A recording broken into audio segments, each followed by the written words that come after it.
All right, Stanford, UCLA. UCLA 16.5-point home favorites, 63.5 the total in this game.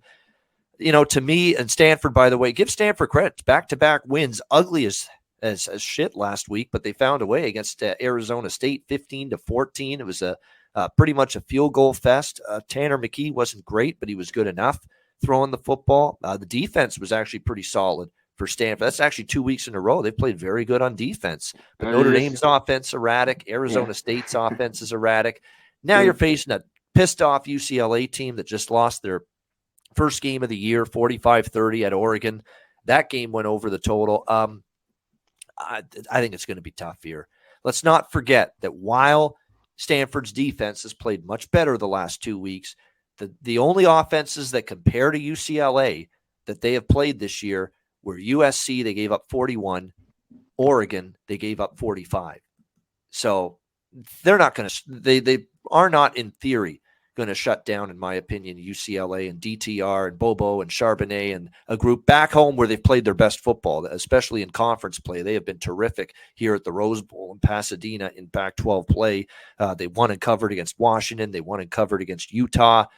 I think they can probably name their score here. This might be a classic Ian Cameron special here. First half, full game split on UCLA. I might look to do that here in this game. First half, -9.5. Full game, -16.5 here on UCLA, and maybe even a Bruins team total over as well. What do you think here, Conor? Stanford, UCLA. Yeah, I think this is a good spot for UCLA, at least coming back home here. This number could be just a little bit too big. I'm not so sure. I really want to look at this one a little bit more. UCLA been very good at home. Does this continue now coming off the loss? Same quarterbacks here. I remember this last year. I just looked it up. I thought it was close. 11-point game, 24-35. I worry that could be similar this week. And what about that defense? Is it just who they played? Is Stanford really this defense better? Or are they kind of the defense from over 6 weeks ago? I'm not so sure. Teams change, Defenses get better throughout the season. Is that happening with them? I'm not so sure. So this one's tough for me, especially with the defense they played, because UCLA game, it's just over. The over's been nothing. The over hit again in Oregon. That's the only way I could look. I definitely, as you say, I'm not taking the under, Arian. So I kind of lean the points. This might have backdoor all over it.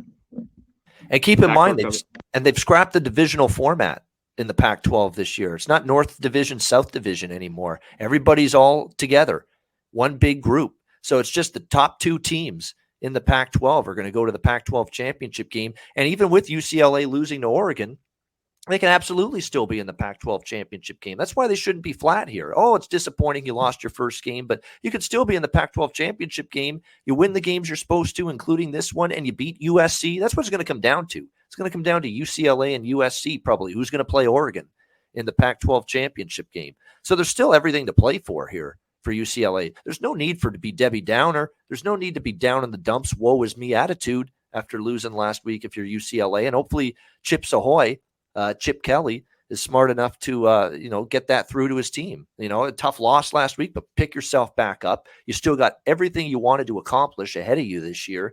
Get back in the saddle again, like Aerosmith once said. That's what you want to do here.